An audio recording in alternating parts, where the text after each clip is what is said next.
요즘 나오는 영화들을 보면 슈퍼맨과 같은 모든 문제를 해결해주는 슈퍼 히어로들이 많이 등장합니다.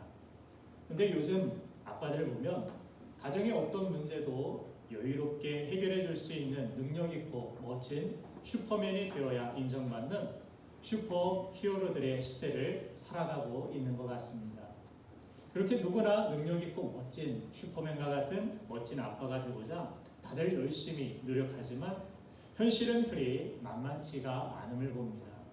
사회에서 경쟁은 갈수록 치열해지고 몸은 예전 같지 않고 퇴직 이후에 걱정으로 주눅이나 들지 않으면 다행입니다. 그런 위기의식 속에서 내가 내 가족들에게까지 무시당하고 싶지 않은 마음에 가끔은 강해 보이려고 능력 있어 보이려고 슈퍼맨인 척 하는 아빠들의 모습을 보기도 합니다. 그러나 마트에서 우리가 슈퍼맨 가면을 사서 쓴다고 해서 슈퍼맨이 되지 않는 것처럼 나름 최선을 다해보지만 아내로부터는 우리가 핀잔을 듣기 일쑤이고 자녀들은 부자 유친이라는 말 대신에 부자 유벽이 가로막고 있는 것 같아서 가까이 다가가기도 어려움을 느끼는 것이 현실입니다. 그래도 가까워지고 싶어서 관심을 갖고 다가가면 꼰대 소리 듣지 않으면 다행이고 아빠는 그저 용돈이나 잘 두면 되는 그런 존재로 여기는 것 같아 씁쓸할 때도 있을 것입니다. 그럴 때 아빠들은 대체 내가 뭘 잘못한 건지 억울하고 내가 뭐 때문에 열심히 이렇게 사는 것인지 외롭고 슬플 때가 있습니다. 아빠는 나름 가족들을 위해 최선을 다하고 있었는데 말입니다. 미국의 심리학자이자 대인관계 상담가인 스테판 폴터라는 이 사람이 모든 인간관계의 핵심에는 아버지가 영향을 미치고 있다고 말하면서 이를 아버지 요인이라고 규정합니다. 아버지 요인이라는 것이 우리 각자의 마음속에 자리 잡고 있는 아버지의 태도, 행동, 가치, 직업 윤리나 그리고 내 자신과의 아버지와의 관계를 의미하는 것입니다. 우리 인간관계가 힘들고 조직생활이 어려운 이유의 상당 부분이 이 아버지 요인에 기인한다라고 설명합니다. 반대로 성공적인 사회생활을 하는 이들은 아버지로부터 긍정적인 영향을 받은 사람이라고 말합니다. 그는 모든 인간관계의 핵심 요소 아버지라는 이 책에서 5가지 아버지 유형을 소개하는데 첫 번째는 성취지향형 아버지입니다. 이 아버지는 늘 좋게 보이는 것, 남을 이기는 것을 중요시해서 이런 아버지 밑에서 자란 자녀들은 남을 배려하는 마음을 갖기 어렵다라고 말합니다. 두 번째는 시한폭탄형 아버지입니다. 자신의 분노를 자녀와 아내 그리고 세상을 향해서 늘 끊임없이 나타내면서 자녀들은 상대방의 기분을, 눈치를 잘 읽어내지만 늘 불안함과 혼란에서 남을 잘 믿지 못하게 되고 인간관계에 어려움을 갖게 된다고 합니다. 세 번째 수동형 아버지는 일에 대한 헌신과 정직 그리고 책임감을 중시하는 아버지인데 자녀에게도 안정성을 가장 중요하게 가르치면서 이런 경우 자녀는 인간관계 속에서 소극적이 되어지고 정서적 유대감을 갖기 어렵고 도전의식이나 모험심을 배울 기회도 놓치고 만다고 합니다. 네 번째 부재형 아버지는 가족 생활에서 벗어나 있고 가족에 대한 책임감도 없고 가족 생활에 참여하고자 하는 의지도 없이 자녀들은 아버지로부터 버림받고 거부당한 이 경험으로 인해서 깊은 정서적 상실감을 갖고 살아가게 된다고 합니다. 다섯 번째는 이 책에서 말하는 가장 바람직한 아버지상인데 너그러운 스승형 아버지입니다.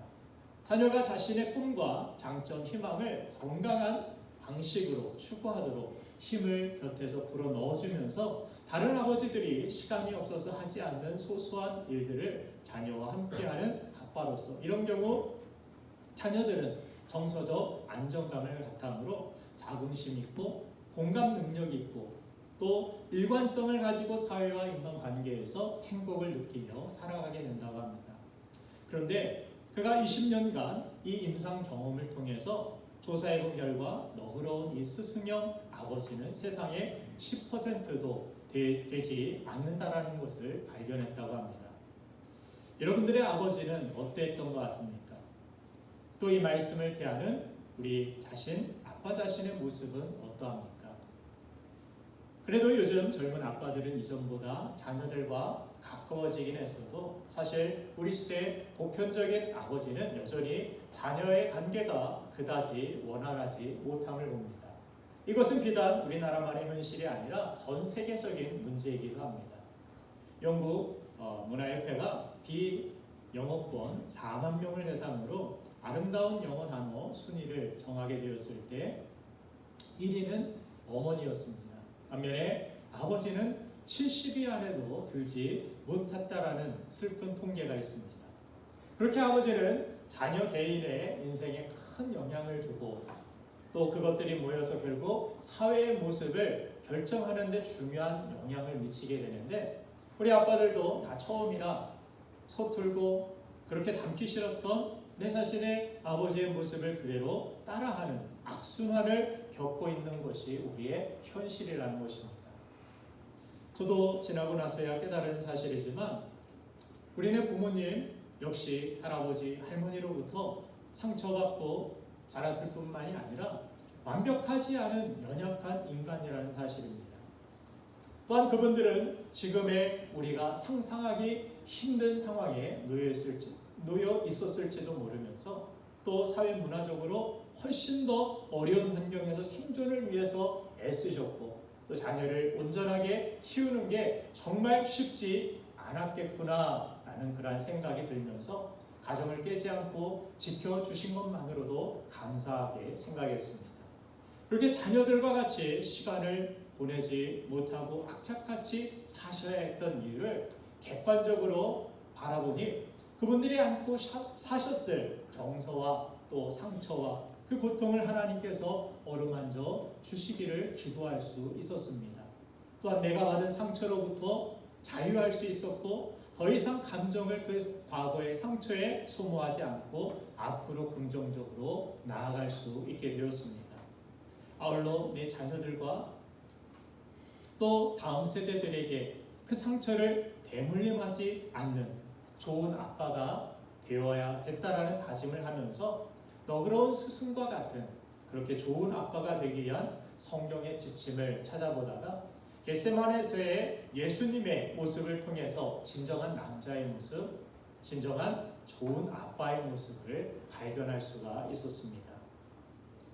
그러면 가족들에게 비록 좋은 아파트는 마련해 주지 못하는 아빠라 할지라도 내 아내와 자녀가 험한 세상의 풍파를 견뎌내고 그 안에서 용기를 얻고 평안을 누릴 수 있는 좋은 아파트가 되어줄 수 있는 그러한 길은 무엇일까? 그 첫 번째는 바로 슈퍼맨인 척 하지 말고 자녀들과 함께 마음의 길을 맞으라는 것입니다. 남자는 강해야 한다라는 생각에 감정 표현을 억제해야 한다라는 잘못된 고정관념이 있습니다. 그래서 어떤 경우에도 눈물을 흘려서는 안 된다라는 산타클로스가 좋아하는 모습이 남성인 것처럼 왜곡되어져 왔습니다. 그리고 오늘 본문 말씀 마태복음 26장 37절 말씀을 읽어보면 베드로와 세베대의 두 아들을 데리고 가실새 고민하고 슬퍼하사라고 예수님의 감정이 표현되어 있는 것을 우리는 찾아볼 수가 있습니다. 예수님은 하나님이시지만 제자들 앞에서 내가 하나님인데 왜 울어? 내가 하나님인데 왜 슬퍼? 내가 모든 것을 할 수 있는데 왜 고민해? 이것이 아니라 육신을 입고 이 땅을 살아가는 모든 존재들은 육신의 연약함과 한계로 인하여서 고민하게 되고 슬픔을 갖게 되고 고통스러워하는 것이 이 땅의 육신을 가지고 살아가는 우리의 존재라는 것을 보여주고 계십니다. 그러면서 예수님은 그 감정을 솔직하게 제자들에게 나타내셨고 계자들은 그것을 기록한 것입니다. 예수님께서 심히 고민하셨고 심히 슬퍼하고 계셨다. 그렇게 눈물 짓고 계셨던 예수님의 감정을 그들이 예수님과 소통했던 것입니다. 예수님은 나사로의 죽음 앞에서도 슬퍼하셨을 뿐만이 아니라 히브리서 5장 7절을 보면 예수님의 감정을 아주 잘 표현하고 있는데, 그는 육체에 계실 때에 자기를 죽음에서 능히 구원하실 이에게 심한 고통과 눈물로 간구와 소원을 올렸고 그의 경건하심으로 말미암아 들으심을 얻었느니라. 심한 통곡과 심한 눈물과 간구와, 예수님이 하나님의 아들이신데 왜 저렇게 우시지? 뭐하러 저렇게 우시지? 우리를 구원하시러 오셨다며 왜 저렇게 슬퍼하시고 고민하시지? 왜 이렇게 연약한 모습을 보여주시는 것이지? 하고 어떻게 보면 세상 사람들이 하나님의 아들이라는 사실에 대하여 의구심을 품을 수도 있었던 그 일들에 대하여서 보란듯이 어떻게 보면 예수님은 그 감정을 쏟아내고 계셨던 것입니다. 그리고 하나님께서는 이 성경에 기록되게 하셔서 우리가 읽는 우리에게도 예수님은 그렇게 하나님을 향하여 또 제자들을 향하여서 그 모든 감정을 쏟아내오셨고 또한 보여주셨음을, 그렇게 소통하셨음을 가르쳐 주시는 것입니다. 진짜 남자는 예수님처럼 그렇게 울 수도 있어야 합니다. 좋은 아빠는 때론 자녀들에 대해서도 미안하다라고 솔직한 감정을 보여줄 필요가 있습니다. 비 맞는 사람에게 우산 씌워주는 사람보다 더 고마운 사람은 함께 곁에서 비를 맞아주는 사람이라는 그런 말이 있습니다. 우리 자녀들을 가만히 보면 부모가 잘 몰라서 그렇지 남모르는 고민과 감정의 상처들로 얼마나 힘들어할 때가 많은지 모릅니다. 제 딸들도 목사의 자녀로서 살면서 남모르는 상처가 많음을 제가 목사의 자녀로 살아봐서 잘 이해합니다. 몇 년 전에 제가 아이들에게 목사의 자녀로 태어나서 사는 거 힘들지라고 물어본 적이 있습니다. 남들처럼 평범한 가정에서 자라지 못하고 교회에서도 자녀들이 목사가 아닌데도 남들보다 더 높은 목사의 수준으로 그렇게 기대를 받는 그 부담감으로 인해서 그렇게 신앙생활해야 하는 자신의 모습이 얼마나 힘든지, 자신의 마음이 힘든지 아빠가 안다라고 그렇게 말한 적이 있습니다. 아빠가 목사라서 너희들에게 미안할 때가 많아, 이런 이야기를 하고 미국에서 그냥 살았으면 좀 더 너희들이 편하고 인정받는 그런 길을 더 갈 수 있었을 텐데 미안하다, 이런 말을 했더니 아이에게 닭똥 같은 눈물이 나오더라고요. 저는 그렇게 감정을 자녀들과 소통하고 나니까 사이가 이전보다 더 가까워진 그런 느낌을 받았습니다. 어른이라고 해서, 지도자라고 해서 내가 어떤 높은 위치에 있는 지위를 가진 사람이라고 해서 내가 잘못하는 것에 대하여, 인간의 연약함의 그 한계에 대하여서 정직하게 솔직하게 그 감정을 고백하지 못한다라면 그 감정은 벽이 쌓이게 되고 결국에는 소통하지 못하고 불통하게 되는 이러한 모습으로 갈 수밖에 없는 것입니다. 아빠로서 살면서 의도하진 않았지만 가족들에게 화를 버럭 내기도 하고 그래서 상처를 주고 그리고 나서 후회할 때도 있습니다. 그런데 더 큰 상처는 무엇입니까? 바로 미안하다고 하지 않는 것입니다. 아빠는 다 옳은 것처럼 아빠의 연약함, 아빠의 잘못을 미안하다라고 이야기하지 않을 때 그때의 상처가 우리에게는 더 큰 흉터로서 남게 되는 것입니다. 아이들이 더 자라면서 더욱더 미안하다라고 말하는 것이 어려워지는 것은 내가 그것마저 놔버리면 아빠로서의 권위가 인정받지 못할 것이라는 그러한 불안감 때문이라 생각이 됩니다. 그러나 사실 그것을 우리가 놓을 때 나의 연약함과 실패와 실수에 대하여서 있는 모습 그대로 정직하게 보여주고 또 그 실수를 고쳐가고 더욱더 좋은 모습으로 우리가 나아갈 수 있다라면 그들에게 더 많은 것을 우리는 좋은 것들을 줄 수 있고 더 귀한 것들을 그들이 배우고 얻을 수 있게 되는 것을 잘 모를 때가 많이 있습니다. 미안하다라고 그때 이야기했다라면 얼마나 많은 상처들이 치유될 수 있었을까 이런 생각을 해봅니다. 어쩌면 우리는 우리의 부모 세대로부터 그 위의 세대로부터 미안하다라고 자녀에게 말하는 것을 들어본 적이 없는 그러한 아빠 밑에서 자랐을 수 있습니다. 우리도 그렇게 배운 대로 자녀와 다른 사람들에게 미안하다라고 말하는 것이 힘들게 느껴지기도 할 것입니다. 특히 자녀들에 대하여서.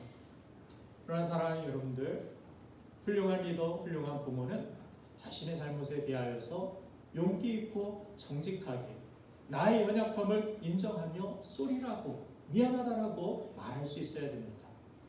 그리고 하나님을 향하여서 내 자신의 연약함을 인정하고 내가 하나님 앞에 잘못한 것들에 대하여서 회개하며 정말 하나님의 도우심과 인도하심 속에 바로 설 것을 또 다짐하고 결단하는 그러한 기도가 필요한 줄로 압니다. 그리고 내 마음의 아픔과 슬픔과 그 눈물, 그 고통을 누구보다도 잘 아시며 우리 아빠들의 눈에서 눈물을 씻어주실 그 하나님 아버지가 나에게 계심을 여러분들이 깨달으시고 내가 그분을 향하여서 나에게 좋은 육신의 아빠가 없다 할지라도 항상 나의 곁에서 내 마음의 비를 함께 맞아주시는 하나님이 저와 여러분들과 함께 계심을 믿으시고 그분은 여러분들에게 아바 아버지라 아빠 아버지라 이렇게 불리길 원하시며 여러분들이 그렇게 하나님을 향하여서 내 눈물과 내 감정의 아픔과 내 모든 것들을 쏟아놓을 때 그분은 우리를 결코 외면하지 아니하시고 우리를 안아주시며 우리의 눈물을 씻어주시고 우리의 미래를 더욱더 밝게 미소로 가득 차게 하여 주실 줄로 믿습니다. 자녀들에게는 그렇게 부담스러운 슈퍼맨 아빠보다 진실한 마음이 통하는 함께 비를 맞아주는 아빠가 되어줘야 합니다. 슈퍼맨인 척 우리가 하는 것보다 함께 자녀들이 마음에 막고 있는 비를 맞아줄 수 있는 그런 아빠, 미안한 건 미안하다라고 솔직하게 말하며 함께 울어줄 수 있는 아빠가 자녀에게는 진짜 슈퍼맨 같은 좋은 아빠가 아닐까요? 두 번째, 예수님께서 보여주신 좋은 아빠의 모습은 슈퍼맨인 척 그만하고 엎드려 하나님 앞에 하나님의 도우심을 구하는 아빠입니다. 아빠는 슈퍼맨도 아니고 하나님도 아닌 언제든 실수할 수도 있는 연약한 인간임을 알아야 합니다. 자신의 존재를 제대로 인식하는 것은 절대 부끄러운 것이 아닙니다. 오히려 억지로 그것을 감추며 자신이 슈퍼맨인 것처럼 가면 쓰고 살아가는 것 그것이 더 부끄러운 일입니다. 자신의 힘으로 우리가 가정을 또 나의 삶을 끌고 가다 보면은 우리는 아이에게 윽박지르고 야단치고 내가 모든 것들을 주권을 가지고 있다라는 그러한 생각 가운데 힘들어하고 스트레스 받을 때가 많이 있을 것입니다. 그러할 때마다 우리는 내가 이 자녀를 완전히 건강하게 바르게 온전하게 다 세울 수 있을 것처럼 생각하는 것을 하나님 앞에 내려놓고 하나님 앞에 엎드려서 나는 할 수 없지만 나는 아빠로서 이 자녀들에게 가장 좋은 것을 줄 수 없지만 그러나 나에게 가장 좋은 것을 내어주신 예수 그리스도 독생자까지도 내어주신 하나님께서는 이 자녀를 위하여서 나보다 더 귀한 것을 나보다 더 좋고 완전한 것을 주심을 믿으시고 하나님 앞에 엎드리는 아빠 하나님 앞에 엎드려 기도할 수 있는 남자 이것이 진정한 남자의 자격이며 좋은 아빠의 자격인 줄로 믿습니다. 오늘 본 말씀을 보면은 예수 그리스도께서는 십자가 지심을 앞두고 겟세마네 동산에서 정말 엎드려서 하나님 아버지께 간구하시는 기도의 모습을 볼 수가 있습니다. 그렇게 기도하셨던 그러한 주님의 모습을 본받아 이 제자들은 그 당시에는 다 졸고 자고 있었습니다. 예수님이 또 와보고 또 와봐도 예수님은 혼자 고통스럽고 고민하고 슬퍼함을 이 제자들은 알고 기록했음에도 불구하고 피곤하니까 눈꺼풀만은 이길 수 없는 그죠? 세상에서 가장 무거운 것이 눈꺼풀이라고 설교 때마다 여러분들이 가끔 경험하지 않습니까? 눈은 떠야겠는데 예의상이라도. 그런데 이 눈꺼풀이 내려오는 것을 어떻게 막을 수가 없을 때가 있습니다. 제자들이 그랬던 것 같아요. 예수님은 심히 고민하고 마음이 죽게 될 정도로 그렇게 어려움을 겪으셨던 그 자리에서조차 제자들은 졸고 있었습니다. 그럼에도 주님이 그렇게 기도하셨던 모습이 그 제자들에게는 각인되었고, 나중에 제자들의 모든 사역들을 보면 그렇습니다.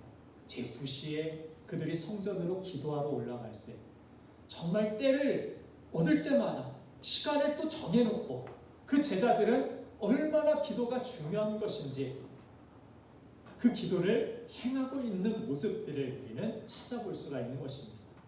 지금은 여러분들의 자녀가 왜 아빠가 그렇게 하는지, 왜 그렇게 엎드리는지, 왜 그렇게 기도하는지 이해하지 못하고 그냥 곁에서 졸 수 있습니다. 곁에서 놀 수 있습니다. 그럼에도 불구하고 여러분들이 그렇게 하나님 앞에 엎드려 기도했던 그 기도의 흔적들이, 그 기억들이 우리 자녀들에게 정말 자녀들이 힘들고 외롭고 어렵고 이 험한 세상 속에서 정말 죽고만 싶은 마음이 그렇게 들 때 그 죽고 싶은 마음, 정말 힘든 마음을 가지고 주님이 기도하셨던 것처럼 우리 부모들이 그렇게 어려움 속에서, 그렇게 가정의 위기 속에서도 하나님 앞에 엎드려 기도했던 그 모습들이 자녀들에게도 고스란히 흘러가게 될 줄로 믿으시길 바랍니다.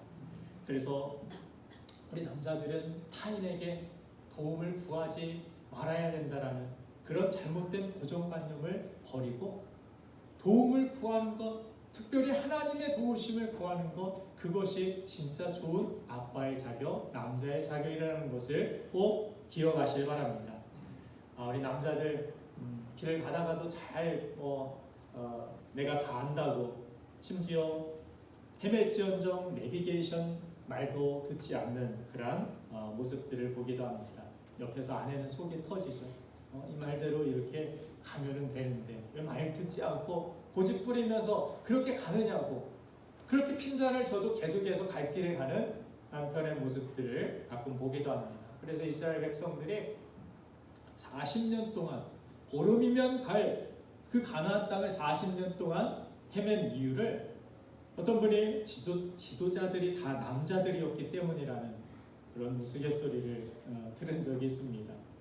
여자들이랑 물어서 거기 보름이면, 늦어도 한 달이면 갔을 땐 40년 동안 이 산에 갔다가 아닌가 보다 하고 저 산으로 가고 묻지도 않고 가는 그런 남자 지도자들 때문이었다라고 우스갯소리를 이야기하는데, 성경에서 동방박사를 영어로 와이즈맨이라고 부릅니다.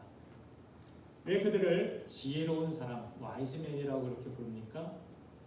아기 예수께서 어디서 태어났느냐고 가면서 계속해서 물었고, 또한 별의 그 발자취를 따라서 자신이 가고 싶은 길이 아니라 그가 인도하는 대로 갔기 때문에 그들을 와이즈맨이라고 부르는 것입니다. 성경은 하나님의 뜻을 묻는 자가 지혜로운 자이며 가장 강력한 사람이라고 이야기합니다. 예수님은 하나님의 본체시나 기도로서 그렇게 하나님의 뜻을 물었습니다. 내 원대로 마옵시고 아버지의 원대로 되기를 원합니다. 아버지의 뜻이 무엇인지를 계속해서 물었던 것입니다. 그리고 함께한 그 제자들에게도 그 기도를 가르쳐 주셨고 남겨주셨습니다. 특별히 우리 아내들은 돕는 배필로서 남편을 위해서 기도로 도와야 할 뿐만이 아니라 기도를 할 수 있도록 도와주시길 바랍니다. 집에서 식사의 자리에서도 남편들을 대표 기도로 세워주시면 좋으리라 생각이 듭니다. 자기 전이나 출근할 때나 어떤 가족들이 함께 모이는 그러한 자리에서 서로 손을 잡고 정말 서로를 위해서 축복해주고 기도하는 그 모습, 생각만 해도 좋지 않습니까? 생각만 해도 따뜻하고 행복하지 않습니까? 그렇지 않아요? 한번 해보시길 바랍니다. 얼마나 마음이 따뜻하고 얼마나 하나님의 크신 위로와 용기와 힘이 있는지.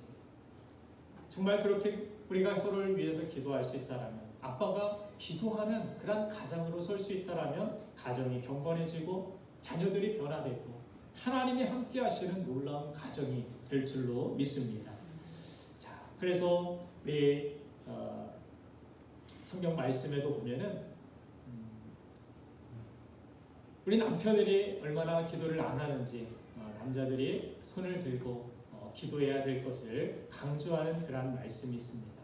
하나님 앞에 손을 들고 거룩한 손을 들어 기도해야 된다는 그런 말씀이 있는데 디모데전서 2장 8절 말씀입니다. 그러므로 각처에서 남자들이 분노와 다툼이 없이 거룩한 손을 들어 기도하기를 원하노라. 그 당시에도 남자들이 기도 안 하는 모습들이 많이 있었던 것 같습니다. 우리 남자들은 기도가 대체로 짧지 않습니까?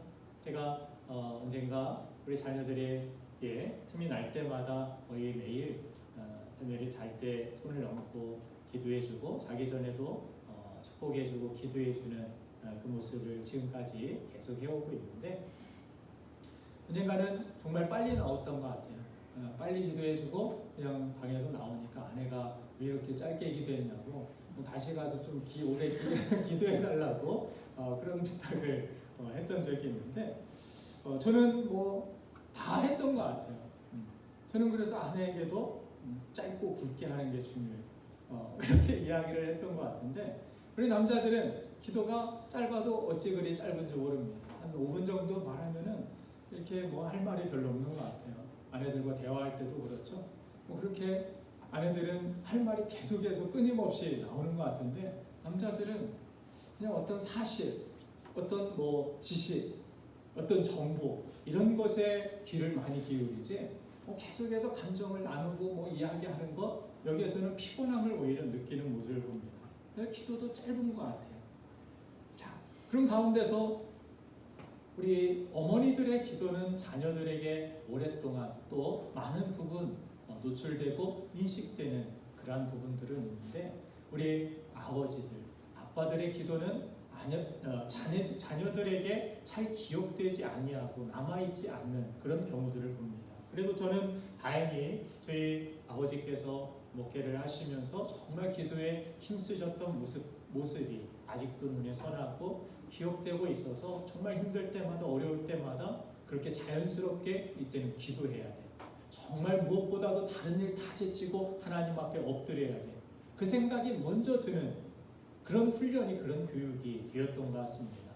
우리 아빠들도 이제부터라도 늦지 않았습니다. 우리 자녀들을 위하여서 기도해 주시고 정말 하나님 앞에 그렇게 우리 아빠들이 지금 이 자리에 나오지 아니하였다고 남편은 어디 갔지 이렇게 찾지 마시고 가정에 돌아가셔서 우리 남편이 자녀들을 축복해 주고 우리 가족을 위해서 기도해 줄 수 있는 그런 남편이 되줄 수 있도록 그렇게 인도해 주세요.